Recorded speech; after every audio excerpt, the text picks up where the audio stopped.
Magandang araw sa lahat.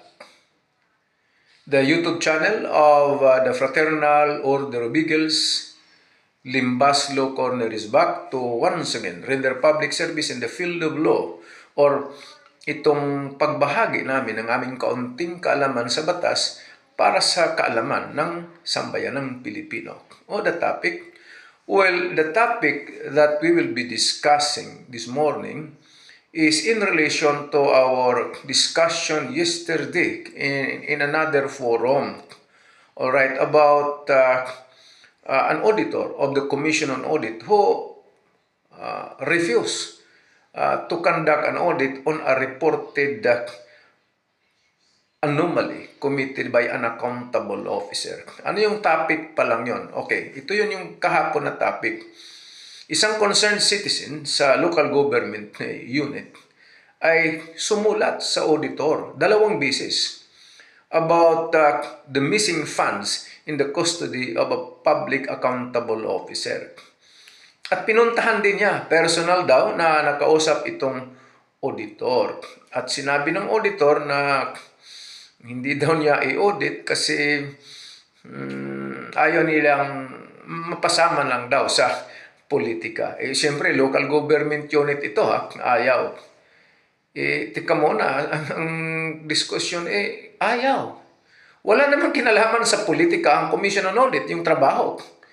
The work of the Commission on Audit is to see to it that the responsibility, the duty of government officials, specifically on handling or disbursement of government funds, are in accordance with law. Ayaw nga, kaya medyo malamya itong nagreklamo, yung nag-report sa Commission on Audit.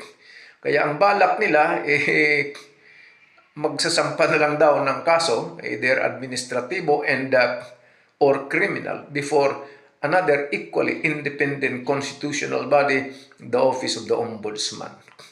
O kaya na-discuss ko ito ngayon dahil isa kong dating kasama sa boarding house when we were still students in Manila. Doon kami nakatira sa Sampaloc, Manila. At sinabi niya, talagang ganun. Meron talaga daw mga auditor na yan, kukunti lang na ganun. Maraming dahilan. Itong nag-message sa akin sa Messenger, taga-Commission on Audit ito. Na kasamahan ko nga dati sa boarding house sa Manila at naging kasama ko rin sa Commission on Audit when I was with the Commission on Audit so many years ago. Okay, sana ito na. Iwan ko kung ano talagang mangyayari. Kung sasampahan ng reklamo itong taga-Commission on Audit, auditor, well, auditor, pasensya na kung yun ang decision nila at alam ko naman, pinaghirapan mo naman. Ba't naging auditor ka ng Commission on Audit? You studied well. Hindi ka naman tatanggapin sa Commission on Audit kung hindi ka talaga kwalipikado. Mahigpit ang qualification requirement sa Commission on Audit. Well, abangan natin kung magsasampa talaga o hindi. Hindi pa naman decided talaga.